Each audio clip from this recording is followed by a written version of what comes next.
সালের নতুন বছরের ষষ্ঠ শ্রেণীর ছাত্রছাত্রী বন্ধুরা, আশা করি তোমার সবাই ভালো আছো। আজ আমরা যে বিষয়টি নিয়ে আলোচনা করব ষষ্ঠ শ্রেণীর ফার্স্ট সামেটিভ অর্থাৎ প্রথম পর্যায়ক্রমিক মূল্যায়নের বাংলার কোশ্চেন পেপার নিয়ে। দেখো সরাসরি স্ক্রিনে তোমরা ষষ্ঠ শ্রেণীর ফার্স্ট সামেটিভ অর্থাৎ প্রথম পর্যায়ক্রমিক মূল্যায়নের বাংলার কোশ্চেন পেপার দেখতে পাচ্ছ। ফুল মার্কস তোমাদের রয়েছে 30 আর সময় তোমাদের রয়েছে 1 ঘন্টা। একে থেকে রয়েছে সঠিক উত্তর নির্বাচন করে লেখো যে কোনো 10টি প্রতিটি প্রশ্নে, মানে 1 করে 1 × 10 = 10। ভর দুপুরে আঁচল পেতে ঘুমোচ্ছে ঘর মানুষ, বিশ্বভুবন পশু পাখি বিশ্বভুবন। আকন্দবাড়ি স্কুলের যে শ্রেণীর ছাত্র শঙ্কর, পঞ্চম ষষ্ঠ সপ্তম নবম পঞ্চম। মরুদরে দাঁড়িয়ে রয়েছে পাইন পাম খেজুর আম গাছ পাম গাছ। পাইন গাছ স্বপ্ন দেখে ভোরে দিন রাত, দিনে গভীর রাতে দিন রাত। মাছরাঙা পাখির গায়ের রং ঘোর খয়েরি মিশকালো, লাল হরিদ্রা সবুজাবো নীল, লাল হরিদ্রা সবুজাবো। মন ভালো করা রোদ্দুর, ময়ূরের মতো মাছরাঙার মতো, কোকিলের মতো পানকৌড়ির মতো মাছরাঙার মতো। তিতি ডাক শুনে কাছে আসে হাঁস মুরগি ছাগল গরু মুরগি। সবুজ মাথা তুলে খেলা দেখালো ঘাস ফড়িং, টুনটুনি প্রজাপতি মৌমাছি ঘাস ফড়িং। ঘাস ফড়িং কবিতায় ঝিরঝির বৃষ্টি উল্লেখ আছে 1 বার 2 বার 3 বার 5 বার 2 বার।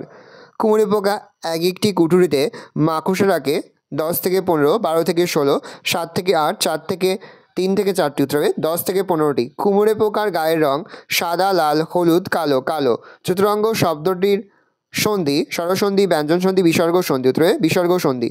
ধ্বনির লিখিত রূপ হলো শব্দ বর্ণ বাক্য পদ, উত্তরে বর্ণ। 2 দাগে রয়েছে নিচের প্রশ্নগুলি যে কোনো 8টি প্রশ্ন উত্তর দাও। প্রশ্নের মান 1 করে 1 × 8 = 8। প্রথম, কবি কাকে প্রতীকজনের ছাতা বলেছেন? কবি অশ্বত্থ গাছটিকে প্রতীকজনের ছাতা বলেছেন। শঙ্করের পেট গরমের কারণ কি? শঙ্কর সারাদিন গাছে গাছে থাকে আর পাপ জাম নোনার ডাব এসব খায় বলেই তার পেট গরম হয়। শঙ্কর কোন স্কুলে পড়ে? শঙ্কর আকন্দবাড়ি স্কুলে পড়ে। পাইন গাছ কিসের স্বপ্ন দেখে? পাইন গাছ খুব রোদে মরুতটে একা দাঁড়িয়ে থাকা দুঃখী পাম গাছের স্বপ্ন দেখে। মন ভালো করা কবিতায় মাছরাঙাটির গায়ের রং কীরকম? মন ভালো করা কবিতায় মাছরাঙা পাখিটির গায়ের রঙের মধ্যে রয়েছে নীল লাল সবুজ ও হলুদ রঙের মিশেল। এক কথায় মন ভালো করা রোদ্দুরের মতোই। আমি পশুর ভাষা বেশ বুঝি, এ কথা কে বলেছে? আমি পশুর ভাষা বেশ বুঝি কথাটি বলেছেন পশু ভাষাবিদ রিবেন ক্যাস্টাং সাহেব। কবির সঙ্গে ঘাস ফড়িংয়ের আত্মীয়তা কখন গড়ে ওঠে? এক বর্ষার দিনে ঝিরঝিরে বৃষ্টির পর কবি যখন ভিজে সবুজ ঘাসে পা রাখেন বা রেখেছেন তখনই তার সঙ্গে ঘাস ফড়িংয়ের আত্মীয়তা গড়ে উঠল। কুমড়ে পোকা একটি কুঠুরিতে কটি করে ডিম পাড়ে? কুমড়ে পোকা একটি কুঠুরিতে একটি মাত্র ডিম পাড়ে।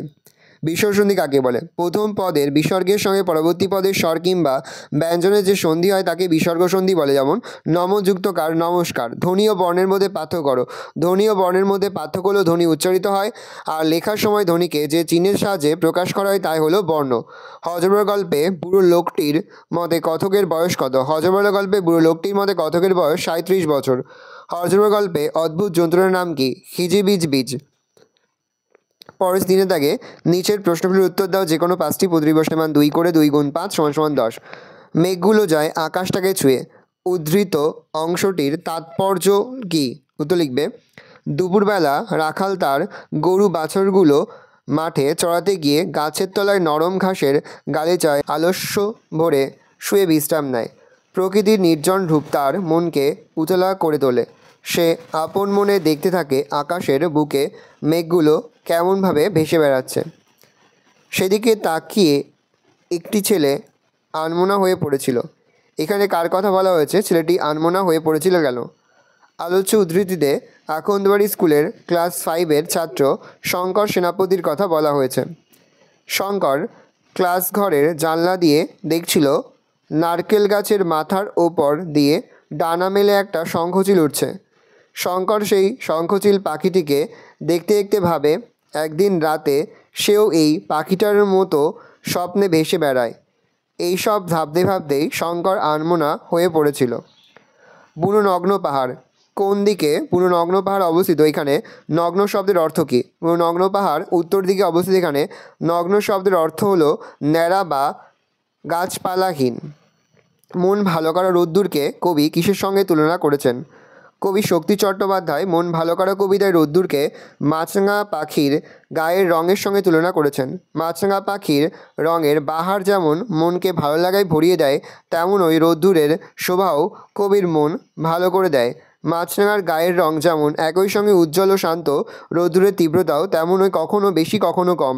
মাছরাঙার গায়ের পালককে যেমন লাল, হলুদ, সবুজ রঙের আশ্চর্য সমারোহ, তেমন ওই রোদ্দুরেও রয়েছে অনেক রং। পরের প্রশ্ন, শিল্পাঞ্জি ওরাংওটার সঙ্গে মানুষের মিল কোথায়? বিবর্তনের দিক থেকে শিল্পাঞ্জি ওরাংওটা হলো মানুষের পূর্বপুরুষ। এদের ভাষার বিকাশ না ঘটলেও এদের মধ্যে ভালোবাসা, সহানুভূতি ইত্যাদি গুণগুলি লক্ষ্য করা যায়। তাই এরা সহজেই মানুষের বন্ধু হয়ে ওঠে। আমি কথা দিয়ে এসেছি। উদ্ধৃত অংশটি কার, কোন কবিতার অংশ, কে কাকে কী কথা দিয়ে এসেছেন? উদ্ধৃত কবি অরুণ মিত্রের ঘাসফড়িং কবিতার অংশ। ঝিরঝিরে বৃষ্টির পর সবুজ ঘাসে পা দিয়েই একটি ঘাসফড়িংয়ের সঙ্গে কেমন বন্ধুত্ব হয়।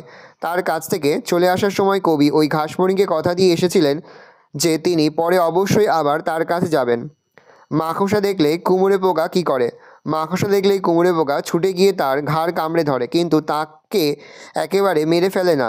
মাকড়সার শরীরে হুল ফুটিয়ে তারা এক ধরনের বিষ ঢেলে দেয়। একবার হুল ফুটিয়েই কুমড়ে পোকা কিন্তু ক্ষান্ত হয় না। কোনো কোনো মাকড়সাকে 5-7 বার পর্যন্ত হুল পড়ে থাকে। এর ফলে মাকড়সাটির মৃত্যু না হলেও মাকড়সাটি একেবারে অসাড় হয়ে যায়। এরপর ওই অসাড় মাকড়সাটিকে কুমড়ো পোকা তার তৈরি করা কুঠুরির মধ্যে নিয়ে এসে চিৎ করে রাখে। তারপর তার পেটের একপাশে লম্বাটে ধরনের একটা ডিম পাড়ে। ডিম পাড়ার সময় হলে এরা বাসা তৈরি করার জন্য উপযুক্ত স্থান খুঁজে বের হয়। এরা কারা? তারা উপযুক্ত স্থান কীভাবে নির্বাচন করে?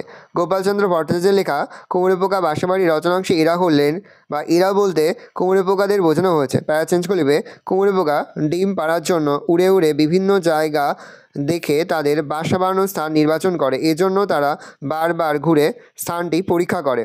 দাঁড়ি। পরের প্রশ্ন, আমি ভয়ানক আপত্তি করে বললাম। আমি কে?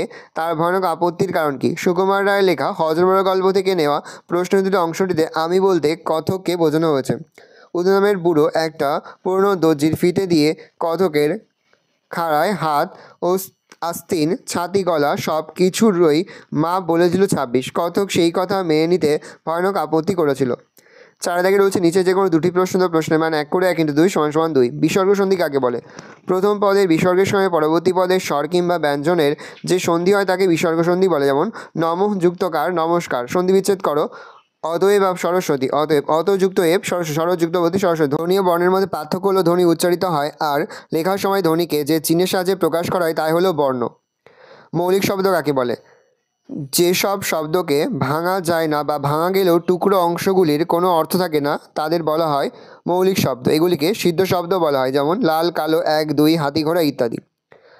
ভালো করে দেখে নাও। এই রয়েছে টোটাল তোমাদের ফার্স্ট সামারি অর্থাৎ প্রথম পর্যায়ক্রমিক মূল্যায়নের ষষ্ঠ শ্রেণীর বাংলার কোশ্চেন পেপার। ভালো প্রশ্নটা দেখে নাও। আশা করি ভিডিও ভালো লেগেছে। ভিডিওটা ভালো লাগলে ভিডিওকে লাইক করে দিতে ভুলবেন না। আমার চ্যানেল নতুন হওয়া লাল কালার সাবস্ক্রাইব প্রেস করে পাশে বেল আইকন প্রেস করে যখন নতুন করে ভিডিও আপলোড করি সবার ফার্স্ট নোটিফিকেশন তোমরা পেয়ে যাও। আর এই ভিডিওটি তোমার বন্ধু বান্ধবী আত্মীয় স্বজন সবার মধ্যে কিন্তু অনেক শেয়ার করে দেওয়া বছর ষষ্ঠ শ্রেণীতে পড়ছে। আমরা কিন্তু ইতিমধ্যে ষষ্ঠ শ্রেণীর প্রতি বিষয়ের সিলেবাস, প্রশ্নকার এবং নমুনা প্রশ্নপত্র কিন্তু আপলোড করে দিয়েছি। তোমরা এখনও পর্যন্ত সেই ভিডিওগুলো না দেখে থাকো, ভিডিওগুলো কিন্তু তাড়াতাড়ি দেখে নাও। তোমাদের সকলকে জানাই আগাম পরীক্ষার অনেক শুভেচ্ছা এবং অভিনন্দন। আশা করি সকলের পরীক্ষায় খুব ভালো হবে। কোনো প্রশ্নের উত্তর লিখতে বা বুঝতে কোনো রকম অসুবিধা হয় তাহলে কিন্তু নির্দ্বিধায় কমেন্ট করে জানাতে একদমই ভুলবে না। একেবারে ভিডিও শেষে স্ক্রিনে তোমরা একটা প্লেলিস্ট দেখতে পারবে, তারপরে ক্লিক করলেই সমস্ত ভিডিওগুলো কিন্তু তোমরা পর দেখে নিতে পারবে। ভালো করে দেখি না কোশ্চেন পেপারটা।